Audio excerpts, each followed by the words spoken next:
El descuento del 50% en las tarifas de energía se aplicará entre esta noche y finales de junio según cronograma. El exministro del Interior Juan Zapata fue censurado con 118 votos por la Asamblea y tiene prohibición para ejercer cargo público durante 2 años. El gobierno de López Obrador busca la mediación de Suiza y del Vaticano para que el ex vicepresidente y sentenciado por corrupción Jorge Glass sea liberado. La organización Human Rights Watch alerta sobre posibles violaciones a los derechos humanos en el manejo de las cárceles y asegura que no hay apertura del gobierno para despejar las dudas.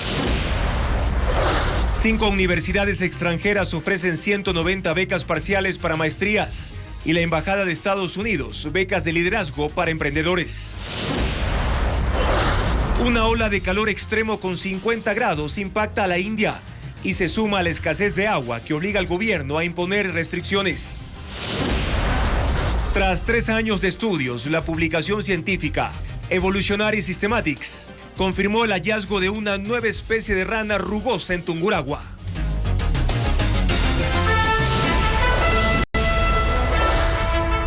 Televistazo estelar con Juan Carlos Aisprúa.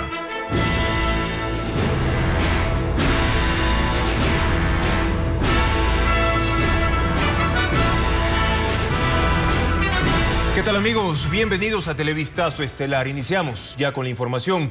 Desde esta noche las planillas de electricidad se emiten con el descuento del 50%. La fecha de compensación dependerá de los cierres de facturación y los ciclos de consumo. Adriana Bermeo explica los 3 escenarios posibles.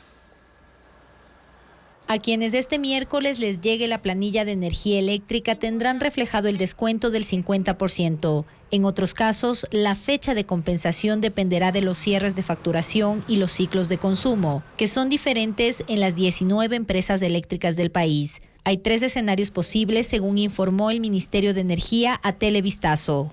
1. Si su factura es digital y la recibe por correo electrónico, el descuento se ejecutará desde la noche de este miércoles.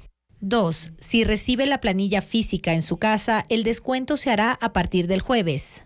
Y 3. Las empresas eléctricas que cierran el ciclo de facturación el 1 de junio, que es sábado, aplicarán el descuento en planillas digitales el lunes 3 y en físicas el martes 4. Las planillas que ya fueron entregadas sin descuento recibirán la compensación hasta finales de junio. La rebaja se hará en la suma de consumo, comercialización y subsidio solidario. Después de estos valores, encontrará el ítem rebaja 50% decreto ejecutivo 260. Ese será el valor del descuento, que en esta factura es de $51.01. Las tasas de alumbrado eléctrico, bomberos y recolección de basura se mantendrán sin reducción.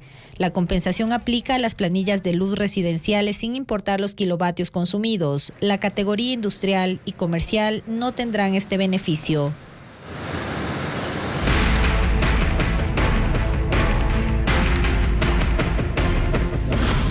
Migración, la puerta giratoria. Cada vez son más los ecuatorianos que viajan a El Salvador y no vuelven, revelando así una ruta en aumento para llegar de forma irregular a Estados Unidos. La Policía de Migración alerta de los riesgos de usar ese camino atractivo para quienes no quieren pasar por la selva del Darién. Carla Delgado con más detalles. El tapón de Darién en Panamá sigue siendo la ruta principal de los ecuatorianos que intentan llegar de forma ilegal a los Estados Unidos. Pero desde enero la Dirección Nacional de Migración alerta de un número atípico de viajeros a El Salvador. Pasaron de 4.726 durante los primeros 4 meses de 2023 a 65.561 en el mismo periodo de este año. De ellos, 37.789 no volvieron al país. También las ofertas a ese destino se incrementaron en redes sociales. Se ofrecen viajes seguros como este anuncio, que sin ocultar el verdadero destino detalla la ruta en avión hasta El Salvador y de ahí un trayecto en bus hasta Estados Unidos. La Organización Internacional para las Migraciones confirma que El Salvador y Nicaragua son las nuevas rutas de tránsito para los migrantes ilegales y cuentan que esta ola migratoria tiene una particularidad. Era una población sobre todo conformada por varones. En este momento estamos asistiendo a que son las familias las que empiezan a moverse, las que empiezan a desplazarse. Los viajeros consideran que es menos arriesgada que el tapón del Darién, pero se equivocan según la OIM.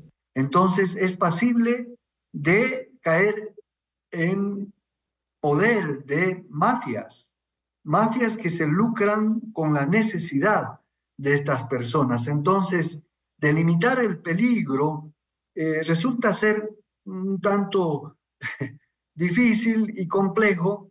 Para su representante, la pandemia fue el detonante para que muchas personas que perdieron sus trabajos y no lograron recuperar la estabilidad económica hayan decidido migrar, más aún a países como El Salvador, que no tiene mayores exigencias para el ingreso, y un Estado que no hace mayores esfuerzos para detener la corriente migratoria, que lejos de amainar, se acelerará.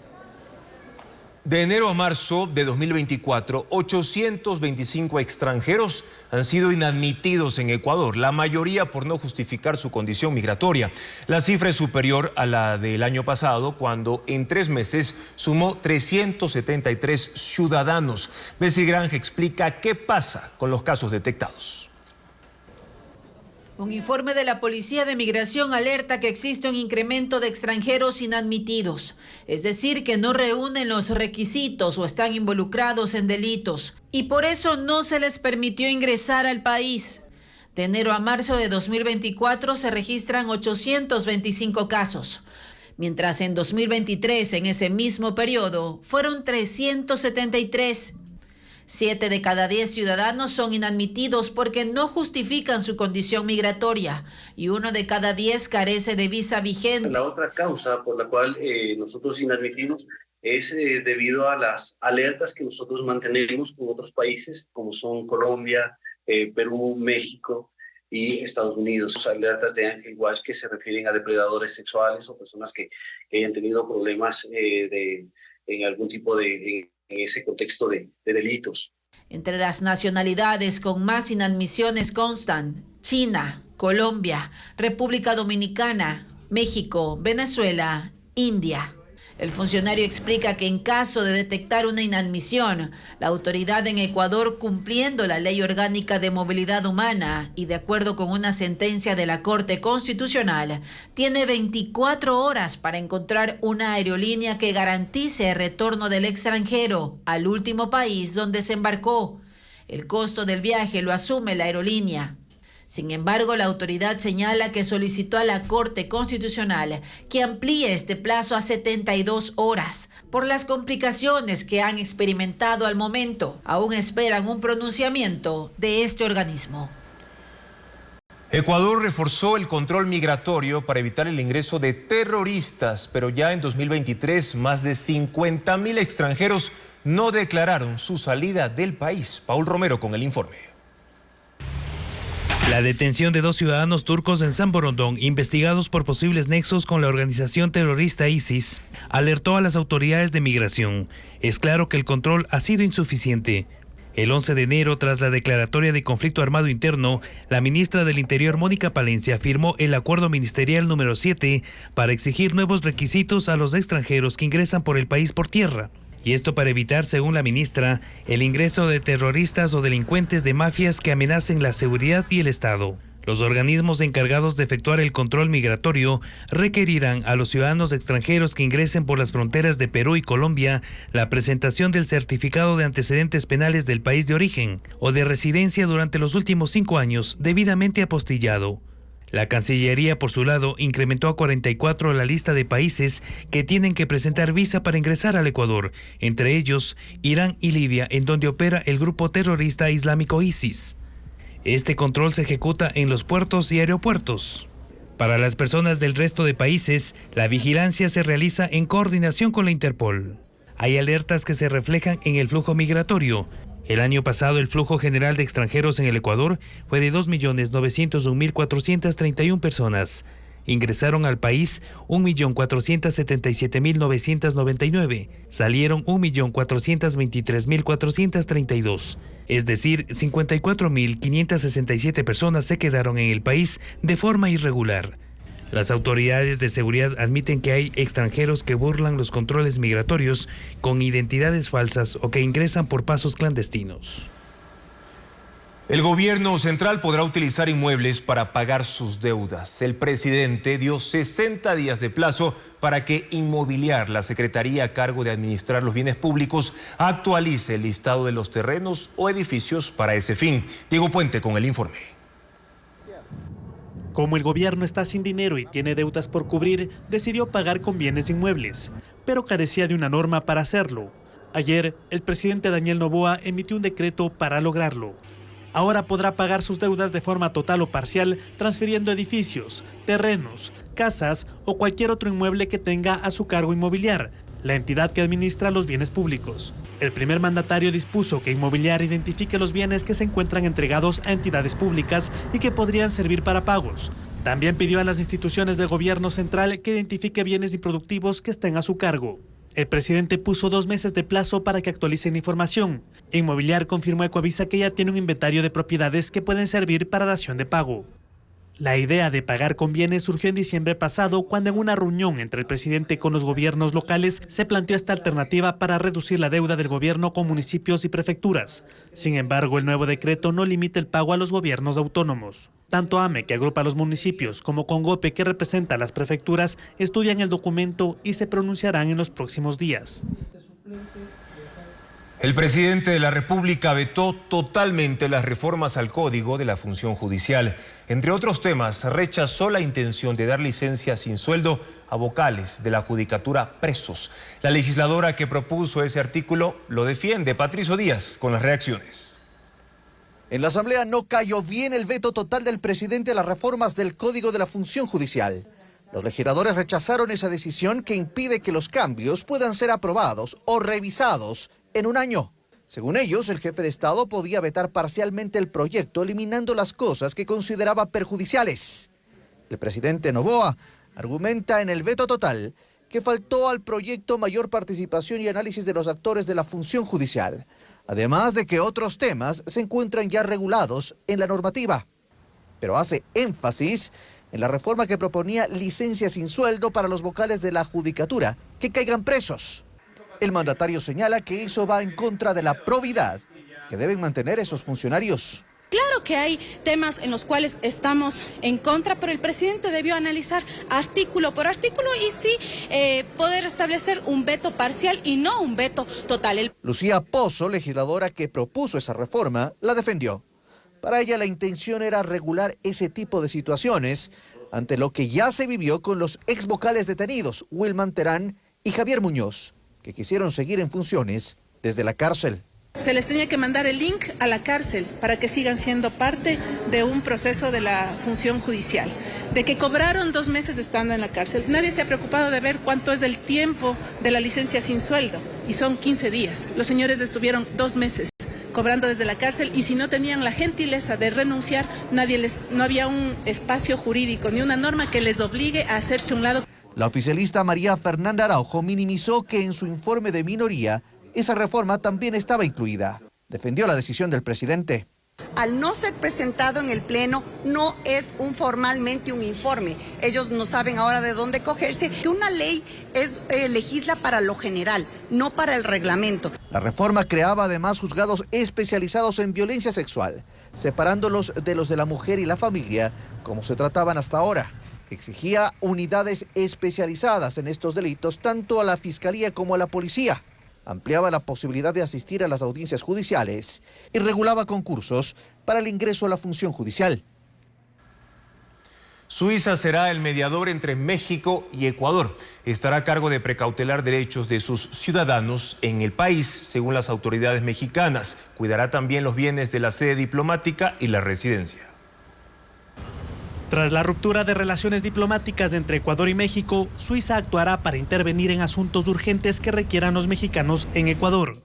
Esta noticia la comunicó hoy la canciller mexicana Alicia Bárcena en su cuenta de la red social X, pero ya había adelantado el 22 de abril que el país europeo iba a mediar. Hemos pedido el apoyo incluso de terceras embajadas que están en Ecuador, como la Embajada de Suiza, y la Nunciatura, que se han ofrecido también en apoyar y visitar a Jorge Glas y interceder ante las autoridades para que nos lo entreguen.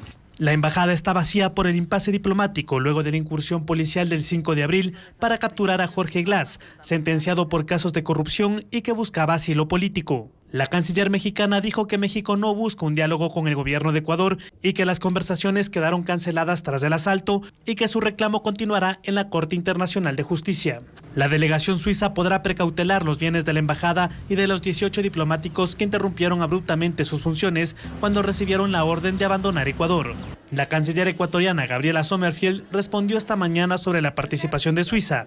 Según ella, llamar a un tercer país fue idea de ambas naciones y que esa será la vía para mantener un diálogo con la contraparte. En esto no hay coincidencia con lo que anunció su homóloga. Sommerfield negó que Suiza tenga la responsabilidad de custodiar los bienes de la sede diplomática. Esas son garantías que el Estado ecuatoriano me entregó mediante una nota verbal a Cancillería en México hace mucho tiempo. De hecho, fue antes de que pida las medidas provisionales. Esta garantía fue una de las consideraciones que tomó la Corte Internacional de Justicia en La Haya para rechazar la petición de México sobre las medidas provisionales para proteger su sede y la residencia en Quito. Sin embargo, la Corte todavía no trata la acusación de violación a la sede diplomática. India es golpeada por una ola de calor extrema. Residentes de Nueva Delhi y regiones colindantes reportan temperaturas superiores a los 50 grados centígrados. Ileana Suárez informa. La población en el norte de India lucha contra una implacable ola de calor. Los estados de Bihar y Uttar Pradesh son los más afectados. En la capital, Nueva Delhi, la temperatura registra un récord de 52,3 grados centígrados. A esto se suma una alerta por la escasez de agua, que este miércoles llevó al gobierno local a imponer restricciones en el suministro y desplegar equipos técnicos para controlar su uso. Otras 37 ciudades tienen temperaturas superiores a 45 grados. En Jaipur se reportaron 3 muertes por golpes de calor. Este clima extremo coincide con las elecciones generales, que duran 6 semanas, debido a la población de 1.400 millones de habitantes. La gente hace largas colas para votar, arriesgando su salud. Abril, mayo y junio son meses calurosos en la mayor parte de India, donde esperan que la llegada de las lluvias monzónicas mejoren las condiciones del ambiente.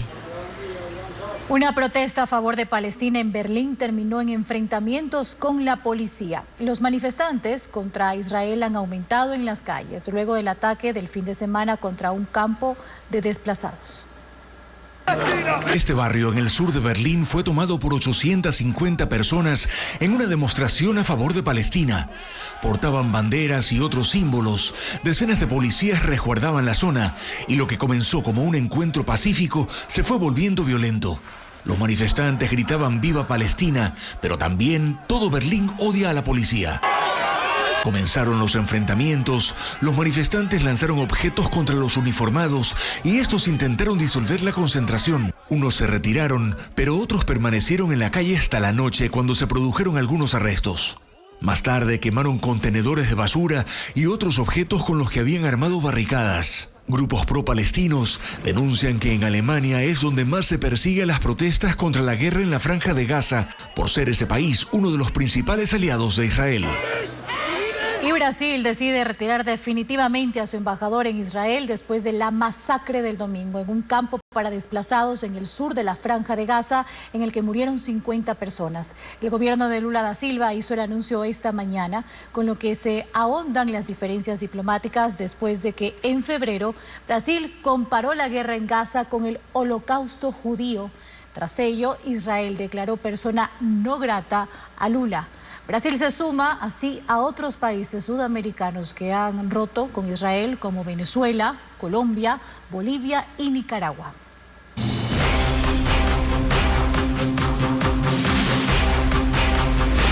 Servicios en línea para usted. 190 becas de maestrías en una universidad europea y 4 americanas se ofertan para ecuatorianos y extranjeros. Las clases empezarán en octubre, mientras en Estados Unidos convoca a emprendedores de 25 a 35 años para su programa internacional de liderazgo. Vanessa Robles explica cómo aplicar. Los egresados en educación, administración de empresas, salud, derecho, marketing y comunicación, artes y humanidades son algunos de los perfiles profesionales que podrán acceder a las becas parciales para maestrías extranjeras, dirigidas a ecuatorianos y residentes en cualquiera de los 21 países miembros del Organismo Internacional de Juventud para Iberoamérica. Los postulantes podrán estudiar en 5 universidades. UNIR España, que oferta 60 becas que cubren el 60%. UNIR México, que ofrece 30, también con el 60% de cobertura. La Escuela de Posgrado en Newman, en Perú, 30 becas con el 60% cubierto. La Universidad Internaciones de Guatemala, 30 becas con el 40% de cobertura. Y la Fundación Universitaria Internacional de La Rioja, en Colombia, 40 becas que cubren el 50%. Para postular deben ingresar a la web de UNIR y llenar el formulario Becas Parciales OIJ del 50%. Las postulaciones iniciaron esta semana y finalizan en agosto. Las clases empezarán en octubre. Las titulaciones se cursarán en español y en línea. El gobierno de los Estados Unidos invita a personas de entre 25 y 35 años de edad que hablen inglés y tengan un negocio desde hace 2 años a postularse a la iniciativa Jóvenes Líderes de las Américas, programa insignia del Departamento de Estado de los Estados Unidos para empresarios emergentes y líderes empresariales del hemisferio occidental. Los participantes se realizarán prácticas profesionales de 4 semanas. Se pueden inscribir hasta el 5 de junio. La postulación es de manera virtual, ingresando a ilai.irex.org. El programa, que se realizará en marzo de 2025, cubre todos los gastos de cada participante. Pueden postular jóvenes que tengan emprendimientos de todo tipo, incluidos bienes y servicios, siempre y cuando tengan un impacto social. La ministra de Relaciones Exteriores anunció que desde junio habilitarán nuevos servicios virtuales para extranjeros y ecuatorianos. Se trata de los trámites para apostillar documentos y solicitar también visa de turismo. Diego Cuenca lo explica. Los extranjeros que quieren una visa de turismo ecuatoriana actualmente hacen la solicitud en las oficinas consulares más cercanas de manera presencial, pero desde junio podrán tramitar ese documento vía online. Según la canciller Gabriela Sommerfeld, se trata de las e-visas o visas electrónicas que se obtendrán desde la web de la Cancillería. Los costos se mantendrán. La solicitud de la visa es de $50 y para retirar el documento tienen que pagar $30. Los requisitos puede revisarlos en la ventanilla digital de trámites del Ecuador en www.gov.es. Además, desde julio se agilizará el proceso de apostillar documentos que puedan ser avalados por el gobierno ecuatoriano en otros países.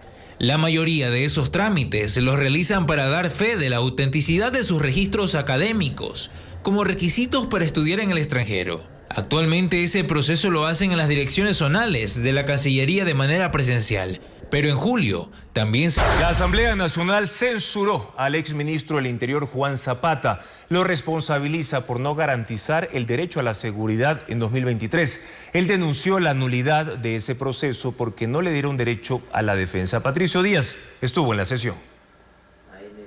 La sesión del juicio político al exministro Juan Zapata inició pasadas las 9:30 de la mañana. Después de la lectura del informe de la Comisión de Fiscalización, intervino el interpelante Carlos Vera, asambleísta del Partido Social Cristiano. En algo más de hora y media resaltó que en el periodo de Zapata, 2023, hubo un incremento de las muertes violentas en referencia al año anterior. Cuestionó al exfuncionario por no devengar el presupuesto que tuvo para el Ministerio del Interior. Solo ejecutó, dijo, el 34% de $75 millones previstos para su secretaría. Nunca adquirió logística, municiones, chalecos, armas de dotación, capacitación. Juan Zapata respondió a la crítica sobre la ejecución del presupuesto. Que el presupuesto del ministerio no es que reposa en la tesorería del Ministerio del Interior el dinero. Son espacios presupuestarios. Cuando usted ya termina la contratación, lo que hace es pedir a finanzas que genere los anticipos. Zapata dijo que este no es un juicio justo, que es nulo porque no se le permitió el derecho a la defensa, que no fue notificado por la Comisión de Fiscalización y no pudo replicar las acusaciones, presentar testigos y otras acciones del debido proceso. El exministro insistió en que la mesa le remitió llamados a un mail que no estaba registrado en la Asamblea y que ya no está habilitado por seguridad. La Asamblea siguió con el debate. Los legisladores insistieron en responsabilizarlo por una falta de planificación para enfrentar la inseguridad, que según ellos permitió el incremento de la violencia criminal y el asesinato de autoridades y candidatos a diferentes dignidades, como Fernando Villavicencio, aspirante a la presidencia de la República, que estaba bajo custodia de la policía.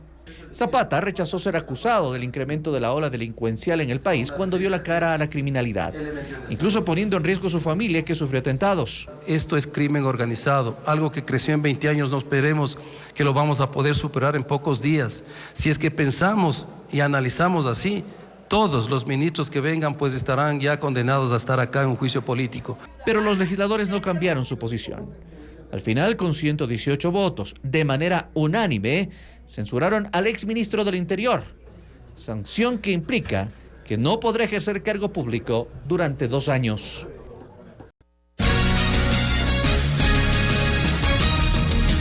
El Servicio de Rentas Internas publicó nuevas tarifas del impuesto a consumos especiales, el ICE. Los cambios fueron anunciados hoy, pero ya se aplican desde el 21 de mayo en 3 tipos de artículos. Adriana Bermeo detalla cuáles son. Cigarrillos, armas de fuego y municiones son más caras en Ecuador. El SRI publicó nuevas tarifas del impuesto a consumos especiales ICE. Los cambios anunciados hoy ya se aplican desde el 21 de mayo en 3 tipos de artículos.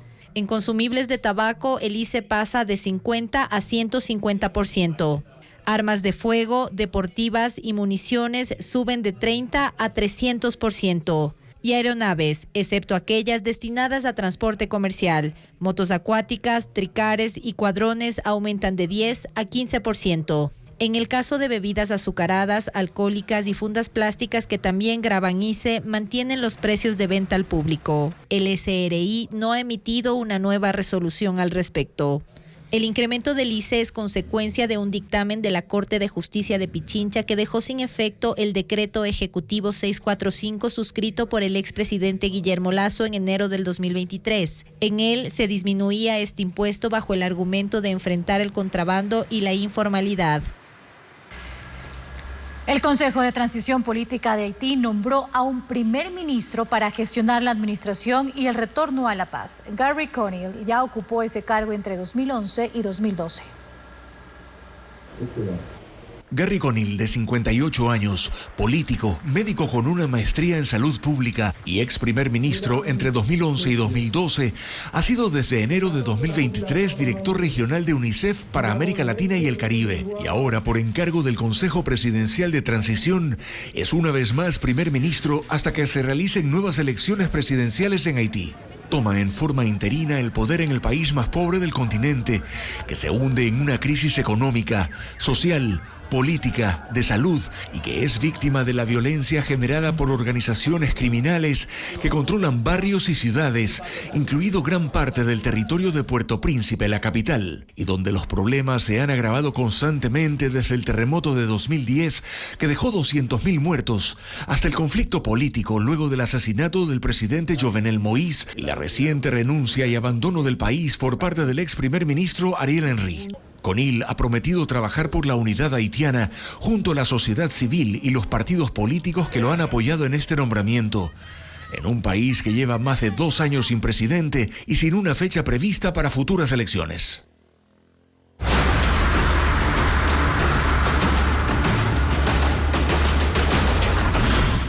México, una mujer al poder.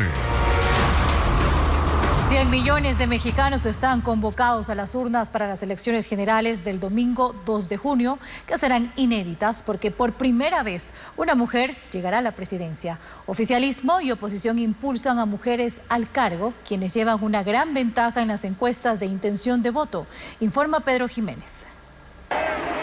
3 candidatos corren por la presidencia mexicana.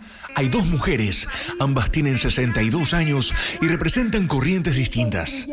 Claudia Sheinbaum, científica, política y académica, es la apuesta de una alianza liderada por el oficialismo. Fue fundadora del gobernante Movimiento de Regeneración Nacional, Morena, y apunta a la llamada Cuarta Transformación del Estado mexicano, en referencia al proceso político que empezó en 2018 con Andrés Manuel López Obrador, al que compara con históricas revoluciones del pasado. Está también Xóchitl Gálvez, ex senadora, empresaria e ingeniera en computación, auspiciada por los 3 partidos tradicionales mexicanos, antagonistas en el pasado, unidos ahora en una coalición de conservadores, la centroderecha y la izquierda tradicional, corrientes representadas por el Partido Revolucionario Institucional, PRI, que gobernó México por 76 años consecutivos, el Partido Acción Nacional y el PRD, Partido de la Revolución Democrática, al que perteneció López Obrador hasta que se separó en 2012. Un tercer aspirante es Jorge Álvarez Maínez, de 38 años. Fue diputado hasta finales de febrero cuando fue elegido candidato por el Movimiento Ciudadano. Apuesta por el voto joven y es visto como una figura en ascenso en la política mexicana, pero las encuestas no lo favorecen para este proceso. Claudia Sheinbaum termina la campaña con 55%, Xóchitl Gálvez 36% y Jorge Álvarez Maínez 10%. En el último debate, hace un par de semanas, los 3 hablaron de migración como uno de los asuntos de mayor importancia. Tema sensible que abarca a todo el país, pues solo el año pasado, más de 1 millón de personas entraron a México por la frontera sur, con la intención de llegar al borde con Estados Unidos. El sistema electoral en México no contempla la posibilidad de una segunda vuelta. Por tanto, quien gane la elección del domingo, sin importar la cantidad o la diferencia de votos, se convertirá en presidente. Israel advierte que los combates contra Hamás en la Franja de Gaza seguirán al menos por otros 7 meses. El asesor de Seguridad Nacional del primer ministro, Benjamín Netanyahu, dijo que en ese tiempo fortalecerán los logros alcanzados y el objetivo de destruir las capacidades militares y gubernamentales de Hamás y la Yihad Islámica Palestina. Una declaración que preocupa a escala internacional, pues hay una creciente presión sobre los líderes israelíes para que definan una estrategia para poner fin a los combates. Corea del Norte envió 150 globos llenos de basura y estiércol hacia Corea del Sur. Los artefactos cayeron en 8 de las 9 provincias. Policías y soldados fueron llamados a recolectarlos en medio de procedimientos seguros por el riesgo biológico. El Estado Mayor Conjunto de Corea del Sur condenó estas acciones, calificándolas de inhumanas y vulgares. Activistas surcoreanos a menudo lanzan globos con propaganda a favor de la democracia y contra el régimen de Kim Jong-un. La Agencia Espacial Europea y la Agencia de Exploración Aeroespacial de Japón dieron inicio a la misión EarthCare para el análisis de las nubes, gases espaciales y la radiación dentro de la atmósfera terrestre. Pretenden determinar sus interacciones y efectos sobre el planeta. Con el estudio profundo buscan comprender mejor la crisis climática. El satélite fue puesto en la órbita baja de la Tierra momentos después de su lanzamiento en un cohete de la empresa SpaceX desde la base de la Fuerza Espacial Vandenberg en California. Y en Nueva York los residentes ya pueden disfrutar del Manhattan Henge, un evento que se realiza 2 veces al año y que atrae a miles de personas. Cuando la caída del sol se puede observar entre los rascacielos del centro. Ileana Suárez con los detalles. Es la alineación perfecta del sol entre los edificios, momentos antes del ocaso. Un evento que ocurre pocas veces en el año, cuando empieza el verano en Nueva York. Al caer la tarde, se puede ver al sol perfectamente centrado entre los rascacielos. Un fenómeno urbano famoso en el mundo que congrega a miles de personas, quienes, sin importar el tráfico, se ubican entre las ajetreadas avenidas para captar las mejores fotos. El efecto recibe el nombre de Manhattan Henge, bautizado así por la combinación de Manhattan y Stonehenge, el famoso monumento arqueológico británico. Este 2024 el Manhattan Henge ocurre el 28, 29 y 30 de mayo y se repetirá el 12 y 13 de julio. El gobierno de Ecuador arremetió contra la organización internacional Human Rights Watch luego de que denunciara violaciones a los derechos humanos en las cárceles. Esa ONG respondió comparando la reacción del régimen de Daniel Noboa con el del expresidente Rafael Correa. Luisa María Heredia con los detalles. El origen de la confrontación es una carta enviada al presidente Daniel Noboa por la directora de la División de las Américas de Human Rights Watch, Juanita Goebertus, el pasado 22 de mayo. En el documento se analiza qué ha ocurrido en Ecuador tras la declaratoria del conflicto armado interno que permitió la militarización de las cárceles. Lo que asegura la organización ha causado violaciones a los derechos humanos. Esa afirmación le molestó al gobierno. Su vocero, el viceministro de Gobernabilidad, Esteban Torres, acusó a Human Rights Watch de agitar sociedades. Nosotros sabemos quiénes están atrás de cada una de las organizaciones. Atrás de esa ONG está el señor Soros, que no solo en Latinoamérica, sino que en todo el mundo promueve la desorganización de las sociedades, la completa penetración de grupos irregulares escudados en temas de derechos humanos. Torres se refiere a George Soros, filántropo y financiero, quien por medio de su fundación hizo una donación de $100 millones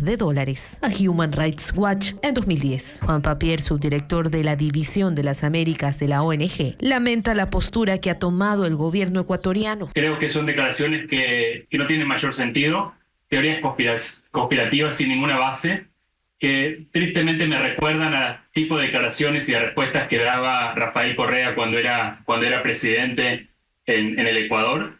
Lo que espero es que el gobierno esté dispuesto a una conversación más seria, más madura, basada en argumentos. De hecho, en una entrevista que concedió a la cadena Telemundo, Noboa invitó a los directivos de Human Rights Watch a Ecuador, al ser consultado por la preocupación que expresó el organismo en vista de la declaratoria de conflicto. La directora para América de Human Rights Watch, que es Juanita Goebertus, dice que está preocupada por su decreto. ¿Se corre ese riesgo de que haya abusos, impunidad, que mueran inocentes? Sí, quisiera invitarla y le puedo enseñar también toda la información preocupante que hay hoy en día sobre violaciones, asesinatos, narcotráfico. Le hemos tomado la palabra, hemos dado seguimiento, mostrado toda nuestra disposición a reunirnos con él o con los miembros de su gabinete. Hasta ahora no ha habido oportunidad. En sus declaraciones, el viceministro Torres reconoció que lo expuesto por la ONG también ha sido denunciado por otras organizaciones y acotó que el gobierno acogerá sus reportes y, en caso de que sea necesario, tomará correctivos.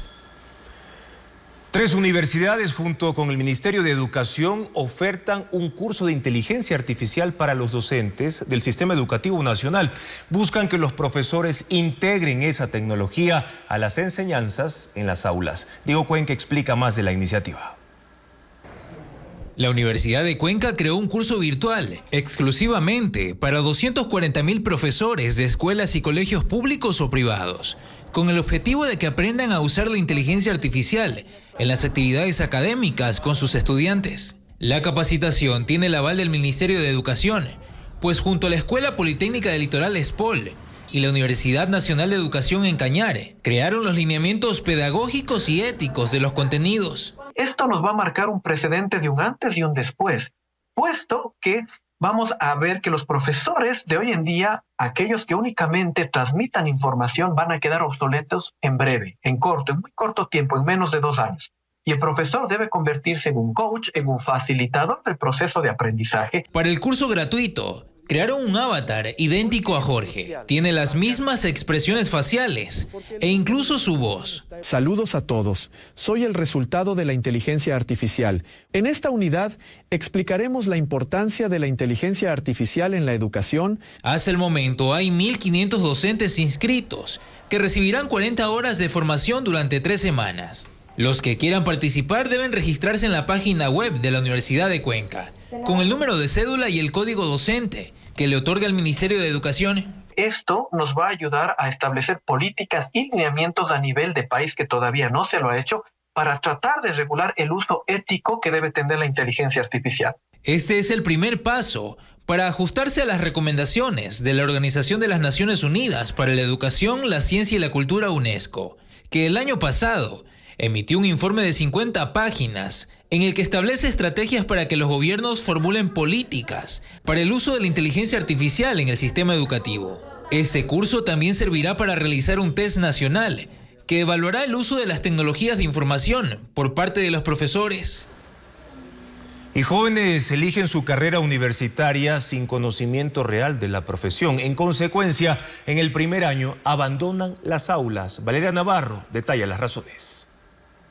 Los estudiantes colegiales escogen su carrera universitaria a ciegas. No conocen cuántos empleos se proyectan para cada profesión, con qué salarios ni qué tipo de profesionales demandarán las empresas cuando se gradúen. El problema radica en una orientación vocacional limitada que el Ministerio de Educación basa desde 8º a 10º año en aptitudes y autoconocimiento. En bachillerato, los docentes y estudiantes revisan las mallas curriculares, buscan en internet las carreras que se ofertan y si estas están cooptadas o no. No existe articulación entre colegios, universidades y el mundo laboral real. El costo social es alto. 25% de estudiantes dejan la universidad el primer año y la sociedad pierde alrededor de $200 millones. Y este tipo de cosas, ¿qué es lo que ocasiona? Que en este momento no se conozca en realidad para qué necesitamos profesionales. El Consejo de Educación Superior atiende la alerta que significa perder 40.000 alumnos en universidades públicas en el primer año. Desde septiembre del año pasado levanta información con el Consorcio de Gobiernos Autónomos Provinciales, la Asociación de Municipalidades y el Comité Empresarial. El objetivo es conocer qué profesionales se necesitan para de esa forma poder guiar a los jóvenes en su elección. Para finales de este año prevén contar con una página web con datos sobre ofertas reales de trabajo. Quieren ampliar también el abanico de carreras técnicas y tecnológicas para que los jóvenes no se enfoquen solo en las carreras tradicionales y ya saturadas. La información será local, regional y nacional. Servicios como este existen en países como Estados Unidos. Una nueva especie de rana fue descubierta por investigadores en la Sierra Ecuatoriana luego de 3 años recolectando ejemplares de distintos colores que destacaban por su apariencia espinosa. Son únicas en el mundo. Vanessa Robles nos muestra el hallazgo. Su piel es rugosa. Tiene bultos que se asemejan a espinas alrededor de su cuerpo. Mide 3 centímetros en promedio. Algunas tienen manchas rojas y naranjas y otras varían entre café, amarillo y verde. Son las ranas espinosas o terrestres del género Pristimantis, descubiertas en el área protegida Cerro Candelaria, parroquia Río Verde, en la provincia de Tungurahua. Tras 3 años de investigaciones, el hallazgo se dio a conocer al mundo en la revista Evolutionary Systematics este 28 de mayo. Tiene diferencias muy marcadas a nivel genético. Estamos hablando que su especie cercanamente relacionada y que vive en Morona, Santiago, tiene una diferencia del 2.5%. Luego vamos encontrando características únicas como son las marcas en la garganta que presenta esta especie. Fue hallada encima de bromelias durante la noche, vegetación propia del bosque montañoso de la reserva, que abarca unas 2.696 hectáreas de ecosistemas, como bosques nubosos y páramos, ubicada entre los parques nacionales Sangay y Yanganates. Fundación Ecominga e investigadores del Instituto Nacional de Biodiversidad INABIO fueron parte del descubrimiento. Cerro Candelaria es la única localidad del mundo donde se ha detectado a estos ejemplares. Los investigadores recomiendan que la Unión Internacional por la Conservación de la Naturaleza la clasifique como datos insuficientes porque los estudios deben continuar. La Fiscalía de Guayas abrió una investigación por secuestro extorsivo contra una doctora y una enfermera, ambas funcionarias del Ministerio de Salud y otras 2 personas quienes serían parte de una organización delictiva. Durante el operativo se liberó a 2 víctimas y encontraron dinero en efectivo. Se trata de 2 funcionarias del Ministerio de Salud. Una es una doctora de 31 años que labora en el distrito Pascuales 2 y la otra una licenciada en enfermería de 37 años que cumple funciones en la penitenciaría del Litoral en Guayaquil. Ambas, junto con 2 hombres, son investigados por la Fiscalía de Guayas por el delito de secuestro extorsivo. Los 4 implicados actualmente cumplen prisión preventiva, pues serían los responsables de retener a 2 personas el pasado 20 de mayo. Sus familiares afirmaron a la policía que en uno de los casos, los captores solicitaron $20,000 para su liberación. El operativo lo realizó la Fuerza Investigativa contra la Extorsión. Entre las evidencias constan los chats donde exigían que se cancele los valores, dinero en efectivo y comprobantes de depósito. Un informe policial detalla además que una de las cuentas de ahorro donde se receptaba el dinero estaría vinculada a otros casos similares. Las víctimas fueron liberadas el 23 de mayo en la ciudad de Milagro, en Guayas. Ahora la Fiscalía busca qué otros posibles nexos hay entre los detenidos y organizaciones criminales que operan en el país. Y en este año los narcotraficantes incrementaron los envíos de droga por mar desde territorio ecuatoriano. Una de las modalidades es utilizar semisumergibles y en lo que va del año se han decomisado 2. Merlín Ochoa con más información. Este año, la Armada del Ecuador ha ejecutado 19 persecuciones en el mar contra lanchas rápidas que trasladan droga usando el corredor del Pacífico, donde operan cárteles y mafias que trafican la sustancia hasta Norteamérica. El semisumergible que se hundió el domingo a 200 millas de Salinas es el segundo incautado en el 2024. El primero se decomisó en febrero a 100 millas de Esmeraldas con 3.3 toneladas de cocaína. De enero a mayo de 2023 se incautó en el mar 2.5 toneladas. En el mismo periodo de 2024 subió a 25 toneladas de droga. En todas las intervenciones actúan con información de inteligencia de Estados Unidos y Colombia. El 70% de los casos ocurrieron a casi 200 millas de Manta, Esmeraldas y Galápagos, en menor proporción en el Golfo de Guayaquil y Salinas. En todos los casos, los militares desplazan las aeronaves, identifican a los narcos y luego llegan las lanchas guardacostas o el buque de guerra para abordarlos. Además de los operativos contra el narcotráfico, en ese mismo corredor trasladan desde México armas y dinero para pagar a las organizaciones criminales locales que reclutan a los pescadores y pagan el combustible. En la Corte Nacional se lleva a cabo la audiencia del caso Metástasis para revisar las medidas cautelares de 10 procesados que están presos. Entre ellos, el expresidente del Consejo de la Judicatura, Wilman Terán, quien pidió que lo liberen y en lugar de la prisión preventiva le dicten prohibición de salida del país o presentación periódica. Sin embargo, el juez Felipe Córdoba rechazó su solicitud y Terán seguirá en la cárcel La Roca en Guayaquil.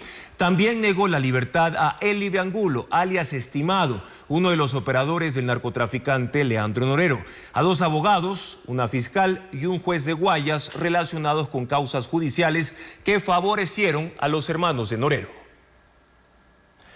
En uno de los chats del caso Metástasis, Leandro Norero le cuenta a su abogado Cristian Romero cómo fue asesinado Don Nasa, el propietario de la captadora ilegal de dinero Big Money que operaba en Quevedo.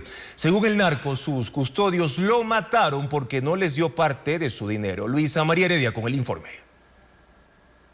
En su afán por ganarse la confianza de Leandro Norero, el abogado Cristian Romero, quien defendió al narcotraficante en la causa por lavado de activos que lo llevó a la cárcel y quien actualmente es uno de los procesados del caso Metástasis, le habló de su trayectoria profesional. En los chats difundidos por la Fiscalía, Romero le contó cómo hacía para evitar que el peso de la justicia caiga sobre sus representados en otros casos de gran connotación nacional, como los de corrupción hospitalaria en que se investiga a la familia Bucaram. Y en el caso Big Money, que era el nombre de una captadora ilegal de dinero que operaba en Quevedo, provincia de Los Ríos, y que era manejada por un militar, Miguel Ángel Nazareno, alias Don Nasa, a quien la justicia declaró inocente horas después de su muerte. Fue precisamente esa alusión a Nazareno lo que llevó a Norero a narrar lo que según él ocurrió el 14 de abril de 2022, cuando Don Nasa fue asesinado. Sé la historia real de esa muerte. ¿Qué pasó ahí? Cuente. Ese man lo alzan para sacarle un billete. ¿Se les fue la mano y al correr le disparan y se desangra. Miguel Ángel Nazareno, de acuerdo con la versión policial, fue secuestrado el 13 de abril de 2022 en la avenida Simón Bolívar, al sur de Quito. Un día después, su cuerpo fue hallado sin vida en la parroquia de Amaguaña. La causa de su muerte fue una hemorragia aguda, producto de un disparo en una de sus piernas. ¿Y quiénes fueron, jefe? Los mismos que lo cuidaban, dicen. Sí, porque se portó miserable. Todos ellos le rescataron el dinero, tenían tachos, le devolvieron cuando él se enfrió y no les dio nada. 4 hombres fueron procesados por el secuestro y muerte de Don Nasa. A 3 se los sentenció en abril de 2023. Uno fue asesinado en marzo de ese año. Según la teoría del caso, planificaron y ejecutaron el secuestro. Nazareno puso resistencia y por eso le dispararon. Luego arrojaron su cuerpo en una zona rural. En el diálogo de Norero con su abogado, que tiene fecha 18 de julio de 2022. Incluso se menciona qué habría ocurrido con el dinero que captó Nazareno. Todo se llevó una de las mujeres de él. La Mayito, la rubia, se perdió del mundo. Colombia dicen que está. Ella siempre manejó todo. Junto a Don Nasa fueron procesadas y luego sobreseídas 2 mujeres. Gabriela Bustamante, su esposa, y Dayana Suárez, quien habría sido su cómplice.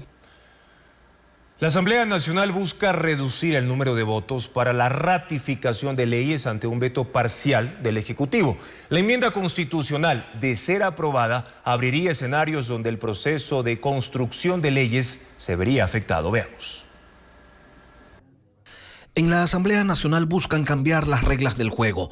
Hoy, ante un veto parcial del Ejecutivo, la Asamblea requiere de las 2/3 partes de sus integrantes, es decir, de 92 votos, para ratificarse en lo originalmente aprobado. La enmienda constitucional que se analiza propone que la ratificación requiera, al igual que para la aprobación de una norma, de mayoría simple, es decir, solo de 70 votos. La Corte Constitucional, al señalar los caminos que debía seguir esta enmienda, indicó que no se afecta a la estructura del Estado ni el sistema de pesos y contrapesos. Sin embargo, en el desarrollo práctico de la política local, implica algunos riesgos. Pierde sentido el veto parcial y en una asamblea de oposición, como la que estamos viendo ahora, en donde ya se configuran aproximadamente 80 votos, posiblemente el presidente tenga como única salida el veto total. Y perdería sentido porque sería extremadamente sencillo para una legislatura el contar con los mismos votos que aprobaron una ley y ratificarse en esos textos sin tomar en cuenta el criterio del Ejecutivo.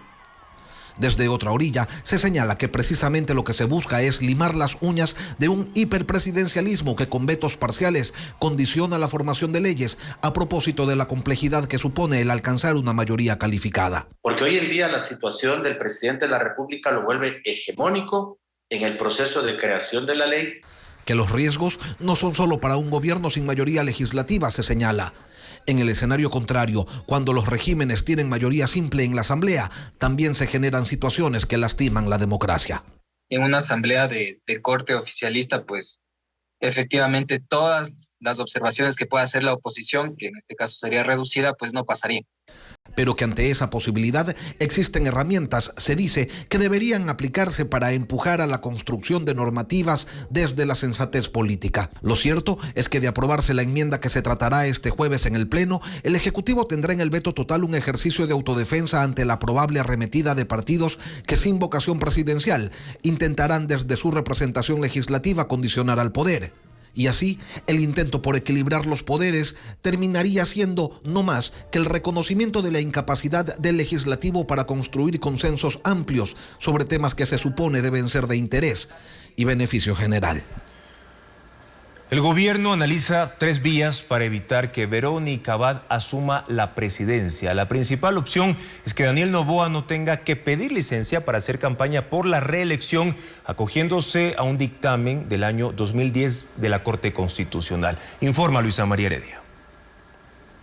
El gobierno está tras un objetivo concreto: encontrar la forma legal de evitar que si Daniel Noboa se ausenta para ir, interpreta que por ello no tendría la obligación legal de pedir licencia para hacer campaña. A esta alternativa hizo alusión el mismo presidente en una entrevista reciente. Estamos completando un periodo. Consultaremos a la Corte, consultaremos a Procuraduría cuál será el tiempo que se tiene que pedir licencia. En este momento estamos en consultas. Aunque el constitucionalista André Benavides considera que el dictamen de la Corte en realidad se refiere a otra cosa. La Corte lo que está resolviendo es si es que el completar periodo puede entenderse como una reelección y que a partir de ello no pueda presentarse una candidatura presidencial.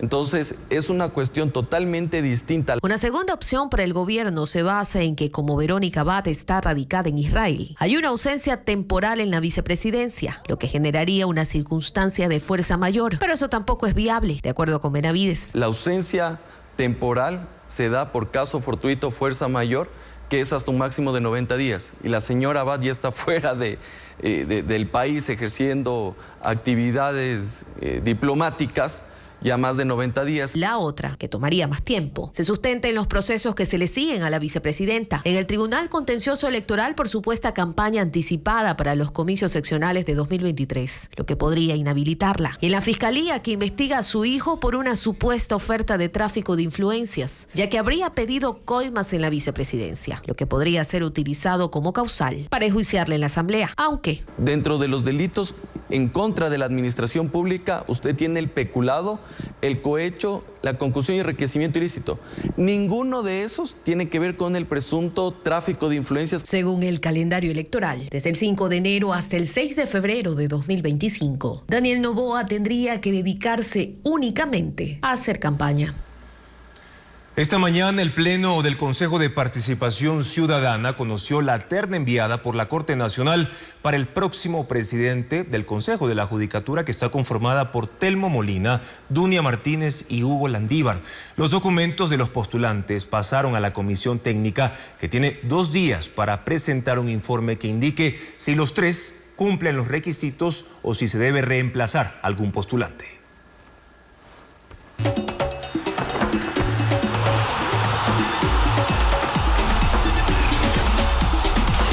Obras del archivo privado de la artista húngara Olga Fish se exhiben en N24 Galería en Quito. Una muestra que recorre sus diseños y dibujos desde que llegó al país en 1939. La muestra se mantendrá hasta junio, como nos cuenta Estefanía Arias.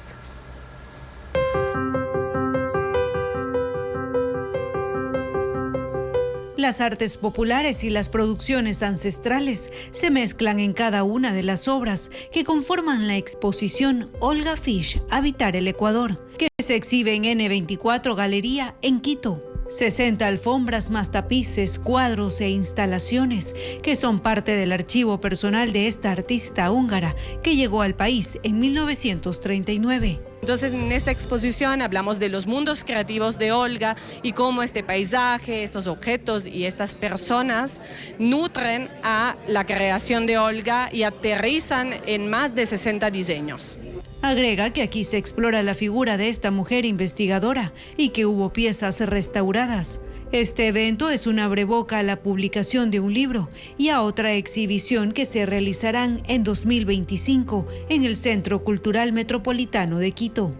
La muestra gratuita estará abierta en esta galería hasta el 14 de junio, de martes a viernes de 11 de la mañana a 18:30 y sábados de 11 de la mañana a 15 horas. China sorprende con el desarrollo de perros robot al servicio de personas ciegas y también de la guerra. Son capaces de inspeccionar áreas e identificar amenazas. Valeria Navarro con más de su funcionamiento. Los perros robot revolucionan el mundo y la China presentó este miércoles 3 modelos. La Universidad de Shanghái desarrolló uno que sirve de guía para las personas no videntes. Él recibe instrucciones, sube y baja escalones y evita obstáculos. A diferencia de un perro real, el robot no es daltónico, puede identificar los colores y ayudar a las personas a cruzar semáforos. Los científicos hacen pruebas con casos reales y esos prototipos estarán a la venta en noviembre. Otros han sido diseñados para rescatar personas en un terremoto, se movilizan en terrenos de difícil acceso y emiten señales de localización. Los chinos también están usando esta tecnología para la guerra. Las Fuerzas Armadas sorprenden con perros robot listos para entrenar en el campo de batalla. En su espalda tienen un rifle automático y están diseñados para caminar, saltar, acostarse y retroceder. Esos robots pesan 15 kilogramos y funcionan a control remoto. El robot es capaz de inspeccionar áreas y transmitir imágenes en tiempo real. Mujeres sin regla es la obra que cerrará la cartelera de mayo del Teatro La Bota en Guayaquil. Además, en el Teatro Victoria en Quito se presentará el Cuarteto Femenino de Cuerdas, que tendrá un repertorio de música clásica de los 80 y 90. Estefanía Arias con más de la agenda cultural.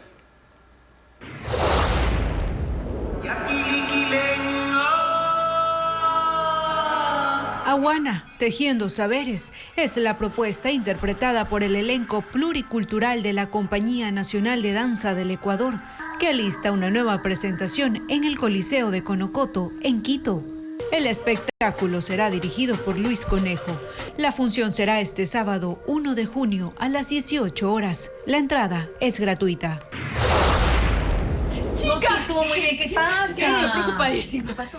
Mujeres sin regla llegan al Teatro La Bota en el Malecón del Salado en Guayaquil. Madre mía, es la propuesta interpretada por Maribel Solines, Ruth Cuello y Prisca Bustamante. Las funciones serán este jueves 30 y viernes 31 a las 19:30.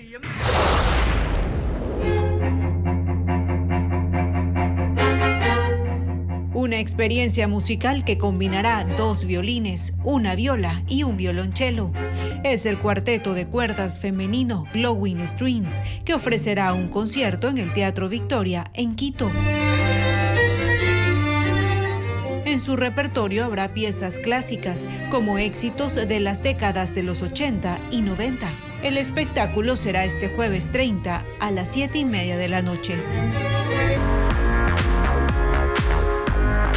Y desde mañana hasta el lunes 3 de junio se prevé incremento de temperaturas desde las 10 de la mañana hasta las 4 de la tarde en varias zonas del país. Provincias como Pichincha, Imbabura y Loja también tendrán un nivel muy alto de radiación solar, según los últimos pronósticos del Instituto de Meteorología. Gracias por su sintonía y confianza de siempre, amigos. Mañana en contacto directo estarán José Swing, presidente de la Corte Nacional de Justicia, para analizar el concurso de jueces, y de la terna para presidir el Consejo de la Judicatura. También Dayana Pazley, asambleísta del Partido Social Cristiano, proponente de la ley para familiares de víctimas de femicidio que acaba de aprobar la Asamblea Nacional. Los esperamos a las 5:55 de la mañana en la primera emisión de Televistazo. Buenas noches.